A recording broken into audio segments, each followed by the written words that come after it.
Hablar de movilidad eléctrica, que podemos decir que en Colombia ha ido avanzando con unos pasos interesantes. Hace muchos años, por ejemplo, en el caso de Bogotá, empezaron a funcionar taxis eléctricos. Ya hay algunos buses de los sistemas masivos de transporte que son eléctricos. Ya hay hoy día en el menú de vehículos que venden en los concesionarios vehículos eléctricos. Transmilenios, Juan Pablo. Hay Transmilenio eléctricos, sí señora. Pero falta, ¿no? Falta y falta mucho todavía. Sí, claro, falta mucho, pero mire que a pesar de que falta mucho, pues Colombia es casi que líder en la región en este tema de implementar la movilidad eléctrica, que los vehículos, y usted muy bien lo ha dicho, taxis, buses y demás sean eléctricos, pero pues obviamente hay problemas porque faltan fuentes de generación, porque falta también plata para que, por ejemplo, en el caso de los transportadores de carga puedan hacer ese cambio. Sí, ha sido también un problema muy grande en Colombia el tema de la normalización después del todo lo que pasó con la chatarrización y demás. Imagínese ahora también hacer esta transición, pero bueno, de todas formas sí es importante empezar a hablar de eso porque es que además el gobierno lo ha incluido en el Plan Nacional de Desarrollo. Es en materia, es un tema transversal que está en esta política pública del gobierno, en esta hoja de ruta del gobierno nacional, pero hay artículos específicos que hablan justamente, por ejemplo, de crear un fondo para la promoción del ascenso tecnológico, el artículo 33 del Plan Nacional de Desarrollo, y que habla justamente de esos puntos específicos que necesita el país para dar este paso hacia toda una movilidad eléctrica y sobre todo sostenible, ambientalmente amigable, ¿no? Pero mire usted, Paola, que vienen inquietudes que yo voy a plantear desde una perspectiva, digamos, de lo que tendría un usuario, ya sea de vehículo particular o ya sea de servicio público. ¿Dónde hay estaciones de carga para los vehículos eléctricos? Las electrolineras, habla usted. Exactamente. Sí, yo no he visto, ¿usted ha visto? Ni idea. ¿Usted ha O visto, por ejemplo Camila? en la carretera, Mauricio, o por ejemplo en una carretera un transportador de carga donde para Sí. a cargar su camión. Esas son unas preguntas muy importantes y si quiere hagamos el le tengo otra. No, es que sabe que me voy a eclipsar. Pero, por ejemplo, los vehículos eléctricos todos, y hablemos de camiones de pronto, ya tienen la capacidad de andar en nuestras montañas, porque es que usted sabe que una cosa es andar en las autopistas europeas o las carreteras chinas, y otra cosa muy distinta es el alto de la línea o el alto del vino, ¿no? Sí. Quién sabe si la energía del camión aguante O para empieza a hacer y se queda. ¿Ah? Mire, Juan Pablo, usted ha hecho unas preguntas muy importantes porque es que eso es lo que se pregunta todo el mundo y también sabe que los precios, qué tan fácil es acceder a este tipo de vehículos, porque es que usted ahorita me decía que yo voy a cambiar mi carro por uno eléctrico, Uy. pero es que uno en el mercado estos carros no. los consigue con unos precios Pues altísimos es que, venga, es y que definitivamente pues no están para todo el mundo. hagamos el ejercicio tipo revista motor. Así, Songo Sorongo, Mauricio, usted que es un apasionado del mundo de la velocidad. No, le pregunto a Andrés Camaño, que está conectado, usted dirá. Sí, no. Usted, listo. Sí, hágale. Mire, más o menos cuánto cuesta, Songo Sorongo, un carrito compacto, esos chiquitos de 4 puertas, pero de gasolina. 20 millones de pesos. Digamos que 30. Mauricio, los carros hoy están muy caros, Están 20 por ahí a millones 80, hace rato. sí, Sí, como bueno, entonces 80. Mauricio, muchas Pero- gracias. Es que está comprando de segunda. Sí, No, claro, pero de los segundos también pero de están carísimos. Para que Pero todos están caros. Entonces, ¿en la que pero es como más bien Andrés Camaño? 20 millones vale un carrito de estos, un No, Espalda 20 millones chiquito. no, ya no valen nada. Eso ya claro. pasó por, pero quién sabe qué año, porque es que en este momento los carros están muy caros, pero bueno, los eléctricos sí que Mire, me peor. voy a meter, Mire, mire. uno a de ver. segunda que yo estuve averiguando, uno de segunda Ay, más Camila o está menos comprando unos carro. 55 millones de pesos de segunda. Imagínese, De segunda a 55. 55, pero chiquito. Sí, pequeño. Yo lo vi, era grande, era más bien grande, pero pues era, no sé, como Bueno, modelo 2014. ¿Cuánto cuesta un chiquito eléctrico? El chiquito. De los chiquiticos. De los chiquitos más chiquitos. Vamos a preguntarle Es que eso a cuesta nuestros pues, invitados. mucho más y sirve para 2 pasajeros. Sí. Bueno, en fin, Paola, vamos con sus invitados más bien en lugar de ponernos nosotros a especular aquí. Nosotros que andamos Mientras en que transporte Mauricio público. averigua cuánto vale el, No, estoy el averiguando carro otra cosa. pequeñito. Aquí dice, averiguando ¿hace otra cosa. cuánto no averigua precios Mauricio? Dice Andrew Puerta. No, por fortuna yo no uso carro, yo uso bicicleta.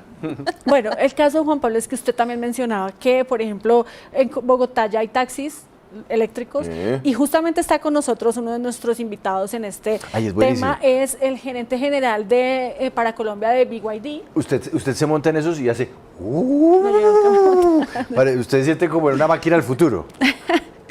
Y es Juan Luis Mesa, y lo saludamos hasta ahora. Doctor Mesa, gracias por estar con nosotros aquí en Sigue la W. Con usted queremos abrir esta conversación precisamente porque ustedes desde el sector pues conocen todo lo que significa esta transición, este cambio y que se empiece a implementar en el país la movilidad eléctrica. ¿Cómo van a hacer ustedes para unirse a esta estrategia del gobierno nacional? Bienvenido. Bueno, primero que todo, muchas gracias por la invitación a toda la teleaudiencia. Pues la verdad nosotros venimos montados en esta estrategia desde el 2012, con el gobierno del ahora presidente Petro, el que era alcalde de Bogotá en el 2012, tomó la decisión de vincular la primera flota eléctrica de taxis eléctricos en el mundo por fuera de China, y es por eso que Bogotá desde el 2012 vinculó 43 taxis eléctricos y desde ese momento BYD está acá en Colombia y en la capital pues soportando la transición energética. Entonces, es un compromiso que ya llevamos desde hace más de 10 años, cumplimos 11 años ahora en el 2023, soportando pues toda esta transición. De todas formas, doctor Mesa, por más de que ustedes tengan una trayectoria muy importante aquí en Colombia, hay muchas cosas que hacen falta para que esto sea una realidad completa, para que definitivamente haya una movilidad 100% eléctrica en Colombia. ¿Cuál es ese problema? ¿Cuáles son esos lunares que ustedes pueden ver frente a este plan que ya el gobierno está estructurando, pero además que ustedes desde la industria también necesitan más claridad? Vale, bueno, yo creo que tenemos que abordar varios temas.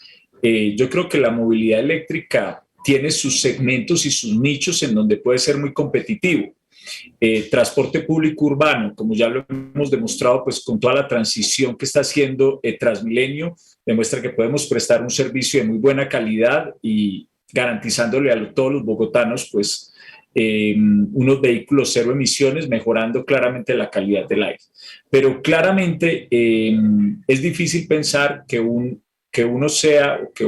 camión eléctrico, por ejemplo, sea competitivo contra un vehículo a combustión si queremos transportar carga de Bogotá a la costa o de Bogotá a Buenaventura, porque en cualquier caso, pues obviamente el tiempo muerto para la carga que es necesario, teniendo en cuenta pues que son distancias muy largas, pues todavía no sería competitivo una solución de un vehículo eléctrico.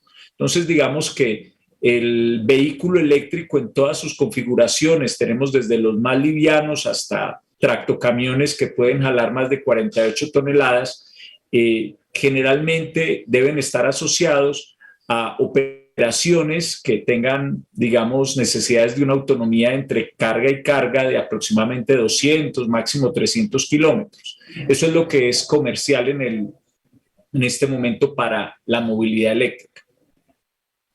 Usted ahí toca un punto muy importante, doctor Juan Luis Mesa, y es el tema de la capacidad de los camiones y de lo que hay hoy en día para que esto pueda ser un tema comercial o que comercialmente funcione. Y por eso quiero saludar a Henry Cárdenas, presidente de Fede Transcarga, en representación de los transportadores de carga en Colombia, que seguramente están muy emocionados con hacer esta transición, pero también tienen preocupaciones. Doctor Cárdenas, gracias por estar con nosotros. Henry, cuéntenos qué es lo que ustedes ven frente a este tema de la movilidad eléctrica. Paola, muy buenas tardes y a todos los oyentes de la W, muchas gracias por este espacio. A ver, hemos visto que en los vehículos, como lo decía antes Juan Luis, los buses, los taxis que entraron en el 2012, inclusive yo tuve, digamos, el placer de subirme a un vehículo de esos hace poco, viéndole las cosas buenas y también viendo las cosas malas, pero hoy en día que están apuntando hacia los vehículos de carga, vemos una gran preocupación porque la autonomía de un vehículo eléctrico es muy diferente a la autonomía de un vehículo diésel. Es por eso que de pronto nosotros en carga vemos un poco lejos este proyecto, porque todavía no se ha enfatizado bien en este punto. Adicional a eso, pues el valor del vehículo tampoco se ha dicho, pues más en un vehículo de carga, que además están en muchas pruebas en Estados Unidos y en Europa, para de verdad volver óptimo este vehículo. Hay una particularidad que tienen estos vehículos de carga eléctricos que le quitan peso a la carga que llevan los vehículos. Entonces también hay que estudiar esa posibilidad de que ya no puedo llevar 35 toneladas como las llevaba en las tractomulas. Entonces, ¿cuánto puedo llevar? Se dice que más o menos aproximadamente 20 toneladas porque el vehículo pesa mucho, pues, por su batería.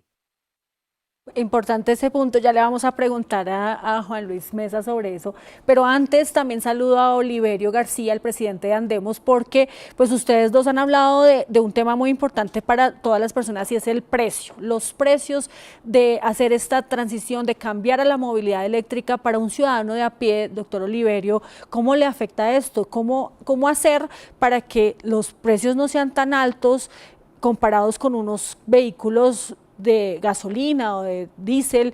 Y además, ¿cómo hacer también para que la industria no tenga tanto costo y no sea tan caro traer carros de estos al país? Actívenos el sonido, Don Oliverio. para que lo podamos escuchar.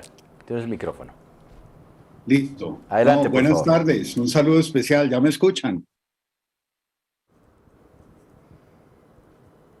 Adelante, lo escuchamos. Adelante. Bueno, perfecto, ¿no? Pues un saludo muy especial a la mesa, a Juan Luis, a Henry, a los colegas. Mira, el tema de precios es una de las barreras más importantes, o una de las barreras más importantes que tiene todo este tema de la transición energética. Sin duda un vehículo eléctrico es mucho más costoso que uno de combustión. Ustedes ahora estaban discutiendo sobre los precios de los carros. Les voy a dar estos datos. En promedio, un vehículo de combustión, un automóvil, cuesta un poco menos de 60 millones de pesos, 56 millones de pesos cuesta en promedio un vehículo de combustión. Esto es tomando pues los top 10 líneas más vendidas. En el caso de automóviles, en el caso de utilitarios o camperos, camionetas que llaman, ese vehículo de combustión cuesta alrededor de 100 millones de pesos. Un vehículo, un automóvil eléctrico, es decir, si lo comparamos con el de combustión que vale 56 millones de pesos, vale casi 160 millones de pesos en promedio, ¿no? Y un utilitario, un campero, una camioneta vale 200 millones de pesos. Es decir, que estamos hablando de que los vehículos eléctricos hoy en día cuestan el doble o más del doble que un vehículo de combustión. Por supuesto, pasar de un vehículo de combustión a un vehículo eléctrico con esos precios, pues es muy complejo. Es decir, no todos tenemos la plata para, digamos, transitar y montarnos en un vehículo eléctrico.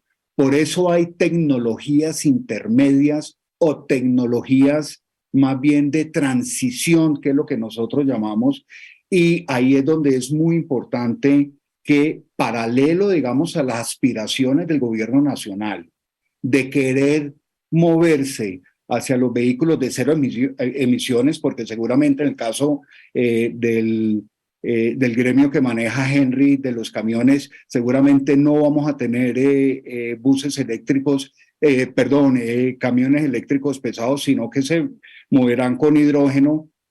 Entonces, hay unas tecnologías de transición. Para los camiones vemos que es el gas, por ejemplo, el gas natural o el gas licuado o otras modalidades de gas.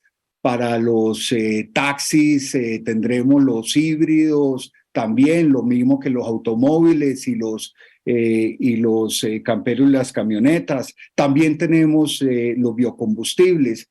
Entonces me parece que es muy importante que el gobierno nacional vaya acompañando este programa, digamos, a cero emisiones, acompañándolo con un programa, digamos, con tecnologías de transición. Quiero volver con Juan Luis Mesa, gerente general de BYD en Colombia. Porque aquí me metí a la página de ustedes, queda uno antojadísimo, pero luego entonces uno empieza a mirar los precios y empieza el preinfarto. Desde la perspectiva, digamos, del uso y sobre todo del gasto, porque es que uno también tiene que pensar, bueno, de repente el carro a gasolina sale más barato, pero a medida que uno lo va tanqueando mes tras mes, año tras año, pues ahí va sumando. ¿Podría uno pensar que se va a terminar equilibrando con lo que cuesta el completar la carga, porque de pronto no es lo mismo en términos de valor, o cuál es la realidad en ese sentido? Vale, no. Me gusta mucho el ejemplo que pones. Digamos que en este momento con el vehículo, con el costo de un vehículo eléctrico, se plantea que generalmente si uno le saca suficientes kilómetros al vehículo que está adquiriendo, puede estar equiparando, digamos, ese costo total de propiedad, que es pagar la operación, pagar el combustible, pagar el mantenimiento y pagar la compra del vehículo. Entonces, cuando uno tiene más de 80, 100 kilómetros al día, 120, depende de forma particular cómo lo estés utilizando, uno puede encontrar, digamos, el par de costos más o menos a partir del año 4, el año 5, ¿cierto? ¿Eso qué significa? Para una persona que solo mueve el vehículo 30, 40 kilómetros al día, pues claramente se le va a dificultar esta diferencia de precios que ya nos comentó Liberio, pues que realmente se convierte en un retorno económico, pues salvo que involucre factores como el pico y placa, que no estamos metiéndolo en la ecuación, ¿cierto? Pero si hay un vehículo... Habría que sacarle el jugo de verdad. Sí. ¿Ah? Hay que sacarle el jugo de verdad al carro para tratar de compensar de esa forma. Sí, la decisión que toma Transmilenio de vincular, ya tenemos más de 1.470 buses BYD en el sistema, se basa precisamente en eso. Un bus a combustión, pues lo plantea para concesiones de 10 años, pero al bus eléctrico, que tiene mucho más duración, pues le da 15 años. Y entonces permite que en más tiempo se amortice una inversión original mucho más grande, obviamente, pero claramente cuando uno evalúa el costo de tanquear con combustible, un combustible pues que vemos ya en la calle que está subiendo todos los días, comparado con el costo de la energía, que más o menos la relación es 100 pesos de combustible, se te pueden volver solo en 40 pesos de energía. O el costo de mantenimiento, que obviamente un vehículo a combustión es mucho más alto, la relación es 100 pesos de mantenimiento, aproximadamente 35 a 45 pesos de mantenimiento en un vehículo eléctrico. Entre más kilómetros recorra, claramente vas a llegar al par y paso de las dos tecnologías, y a partir de cierto año en adelante, pues va a ser más conveniente tener inclusive el vehículo eléctrico que el vehículo a combustión. Sí, mire que muchas preguntas aquí en nuestro chat del YouTube Live, pero una muy interesante que hace Andrew Puerta, y es, por ejemplo, si el gobierno nacional en la reforma tributaria pasada incluyó algún incentivo, Juan Pablo, para las empresas que quieran hacer este tipo de inversiones, o incluso traer vehículos eléctricos a Colombia, y que con eso de pronto el precio sea un poco más asequible para todos. No, desafortunadamente la respuesta es que no lo metieron, pero sí, de todas formas, el gobierno tiene, ya lo decíamos, un plan dentro del Plan Nacional de Desarrollo para destinar unos recursos específicos a este sector. Y eso es lo que le quiero preguntar ahora a Henry Cárdenas, porque usted nos dice hay que analizar todo el tema de cómo son esos carros, esos camiones, la autonomía que tendrán, cómo funcionarán, y también los precios le preocupan a los transportadores de carga. Pero estábamos diciendo que el fondo que va a crear el gobierno para esa transición energética o esa movilidad eléctrica, pues va a entregar unos recursos. Esto, ¿usted cree que sirven, que podrían ser suficientes, y cómo deberían entregarse esos recursos para poder subsidiar a quienes quieran empezar a trabajar con estos vehículos? Cuando salieron los vehículos de carga de gas, el gobierno designó unos recursos especiales para la incentivación de comprar vehículos de gas. Entonces nosotros en el transporte pues mirábamos también que el cupo que daban, o mejor dicho, el valor que daban por carro, dependía del proyecto que uno montara, porque para utilizar los vehículos de gas tocaba montar un proyecto, en qué recorrido va a estar, qué va a utilizar, si va a utilizar las estaciones de Bantio, si va a utilizar otras estaciones, o qué recorrido, si en la costa, si en el centro del país. Entonces, ¿nosotros qué hicimos? Nosotros montamos los proyectos, el gobierno nos incentivó con un valor. Al principio entró con 80 millones, después le fue bajando a medida que fue todo el mundo comprando vehículos de gas. Hoy en día, pues sigue el incentivo, ya es un incentivo muy mínimo. En el caso de nosotros de carga, para los vehículos de 35 toneladas está por 30 millones, depende del proyecto. Y realmente eso, de alguna manera u otra, animaba al transportador para meterse en esta energía, digamos, en esta transición energética. Yo pensaría que es supremamente importante que esa misma motivación que existe para el gas existiera para el eléctrico. Nos preocupa mucho, como te lo he dicho, el precio del vehículo, el peso del vehículo y sobre todo algo muy curioso que me pasó cuando me subí a un carro eléctrico, taxi, que el conductor me decía, cuando era nuevo el carro duraba 400 kilómetros de carga. En la medida que el carro pues se fue envejeciendo, pues baja también la autonomía del vehículo. Obviamente eso pasa lo mismo que con un celular.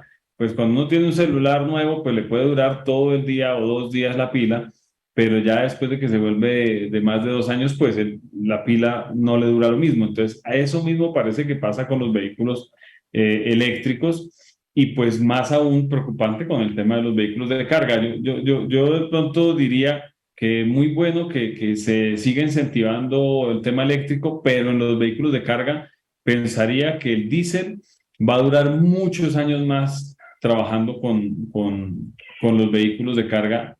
Por eso es tan importante que el petróleo, que en Colombia siga habiendo petróleo, que siga habiendo explotación.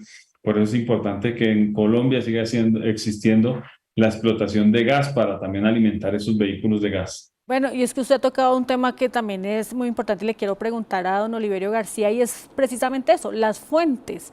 En este momento, ¿cuál es la preocupación del sector frente a la generación de energía para que los carros puedan tener más electrolineras e ir a cargar, digamos, los vehículos de transporte de carga, que en las carreteras haya más formas de poder cargar sus vehículos? Esto, ¿cómo lo ven ustedes? Bueno, aquí hay varias cosas. Uno es el suministro de energía como tal, y es importante, digamos, que las ciudades puedan tener la capacidad para abastecer la energía adicional que va a consumir la nueva flota eléctrica. Y esto no es fácil, ¿no? En estados como en California, pues ya hay ciertas limitaciones con eso, ya los vehículos los ponen a cargar a ciertas horas por el volumen, digamos, de demanda de energía. Entonces, uno es la red eléctrica como tal, y eso es un reto que hay que enfrentar, digamos, todo ese tema de la movilidad eléctrica. El otro es los sitios donde se cargan, digamos, los vehículos. Y aquí se rompe un paradigma, porque ya no necesariamente uno tiene que ir, digamos, a una estación de servicio a cargar. En el caso de los vehículos particulares, ¿no?, que reposan en las residencias, en los apartamentos, la hora, digamos, de carga de esos vehículos naturales en las noches. Entonces tú usas el vehículo durante el día y lo pones a cargar en la noche. Ahora, estos son vehículos de uso particular, cuyo kilometraje es relativamente bajo, entonces no lo tienes que estar cargando todos los días. Pero si ya miramos, digamos, otros segmentos, pues hay situaciones diferentes. En el caso de los buses, también el sitio donde hay que ubicar los cargadores es en los patios. Entonces ya el operador pues va organizando su flota para irlos cargando.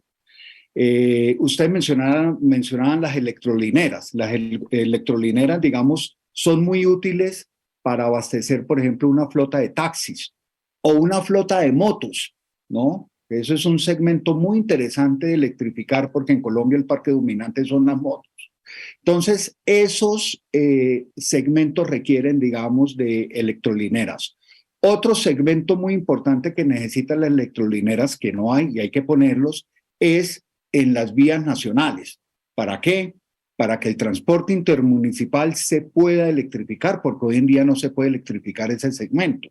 Entonces es importante, digamos, tener una ley, como hay en otros países, donde cada tantos kilómetros en las principales vías nacionales, pues debe haber un punto de carga rápido. Entonces, dependiendo, digamos, del segmento, se va a requerir, digamos, una cobertura para los puntos de carga eléctricos diferentes, los camiones livianos.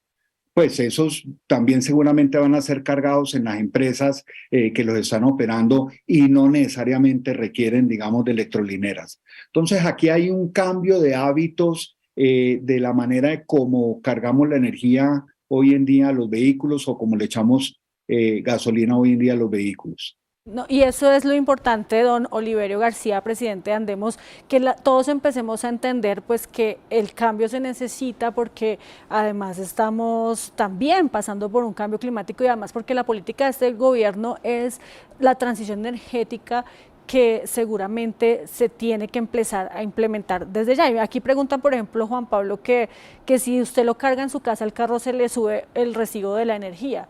Pues seguramente sí, pero esto va a ser mucho más económico que lo que usted paga ahorita por los combustibles, porque es que los combustibles cada vez están subiendo más. El tema es ese, es que tanquear o cargar resultará al final mucho más barato que tanquear con gasolina, con combustibles, pero todavía. Y además por el tema ambiental, que también va a ser muy importante.